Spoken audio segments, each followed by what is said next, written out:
আওয়ামী লীগের WhatsApp group আলো আসবে নিয়ে সোশ্যাল মিডিয়ায় আলোচনা তুঙ্গে। এই গ্রুপে ছিলেন অভিনেত্রী আসনা হাবিব ভাবনা। সেখানে ভাবনার একটি বক্তব্যে আন্দোলনের সময় কিশোরগঞ্জে ছিলেন তিনি, সে কারণে ঢাকায় শিল্পীদের সঙ্গে অংশ নিতে পারছেন না বলে জানান ভাবনা। সিক্রেট ওই গ্রুপের অভিনয় শিল্পীদের ওই অংশ চাইছিলেন আন্দোলন দমানোর জন্য। নিজেদের জায়গা থেকে নানা পরিকল্পনার কথাও বলতে দেখা গেছে তাদের। এদিকে সিক্রেট গ্রুপে যুক্ত থাকার পরও দুই নৌকায় পা দিয়ে চলেছে ভাবনা। ছাত্র আন্দোলনের প্রথম শহীদ আবু সাইদকে নিয়ে ছবি এঁকে সামাজিক যোগাযোগ মাধ্যমে প্রকাশ করতেও দেখা গেছে তাকে।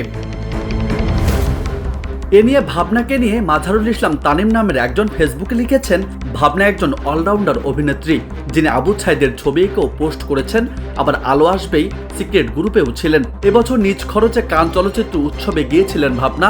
আশা রাখছি এমন অলরাউন্ডিং পারফরমেন্স ধরে রাখতে পারলে তিনি সামনের বছর অস্কারে যেতে পারবেন। একইভাবে জান্নাতুল নাইম প্রীতির ভাষ্য, সবচেয়ে বড় রসিকতা সম্ভবত করেছেন আসনা হাবিব ভাবনা।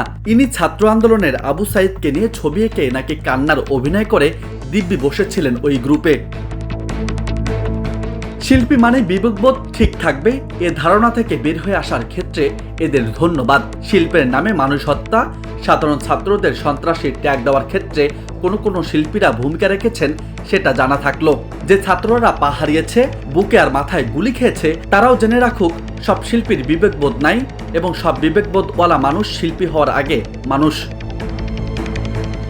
আলো আসবে নামে ওই গ্রুপে তথ্য প্রতিমন্ত্রী আরাফাত, সংসদ সদস্য ফেরদৌস সহ অভিনেত্রী শামীমা তুষ্টি, নায়ক রিয়াজ, সাজু খাদেম সহ ছিলেন অনেকেই। তবে প্রকাশিত স্ক্রিনশটে সক্রিয় ছিলেন অভিনেত্রী সুইটি, সোহানা সাবা, জ্যোতিকা জ্যোতি, রোকেয়া প্রাচী, অরুণা বিশ্বাস সহ কয়েকজন।